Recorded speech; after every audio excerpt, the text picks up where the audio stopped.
اللہ ہی تو ہے جس نے تمہارے لیے چوپائے بنائے تاکہ ان میں سے بعض پر تم سوار ہو اور بعض کو تم کھاتے ہو، اور تمہارے لیے ان میں اور بھی فائدے ہیں، اور اس لیے بھی کہ اگر کہیں جانے کی تمہارے دلوں میں خواہش ہو تو ان پر چڑھ کر وہاں پہنچ جاؤ، اور ان پر اور کشتیوں پر تم سوار ہوتے ہو، اور وہ تمہیں اپنی نشانیاں دکھاتا رہتا ہے، سو تم اللہ کی کن کن نشانیوں کو نہ مانو گے؟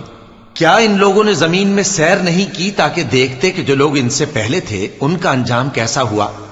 حالانکہ وہ ان سے کہیں زیادہ اور طاقتور اور زمین میں نشانات بنانے کے اعتبار سے بہت بڑھ کر تھے، تو جو کچھ وہ کرتے تھے وہ ان کے کچھ کام نہ آیا۔ اور جب ان کے پیغمبر ان کے پاس کھلی نشانیاں لے کر آئے تو جو علم اپنے خیال میں ان کے پاس تھا اس پر اترانے لگے، اور جس چیز سے تمسخر کیا کرتے تھے اس نے ان کو آ گھیرا۔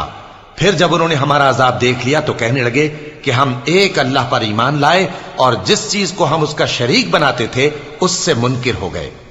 پھر جب وہ ہمارا عذاب دیکھ چکے اس وقت ان کے ایمان نے ان کو کچھ بھی فائدہ نہ دیا۔ یہ اللہ کی عادت ہے جو اس کے بندوں کے بارے میں چلی آتی ہے، اور وہاں کافر گھاٹے میں رہ گئے۔ صدق اللہ العظیم۔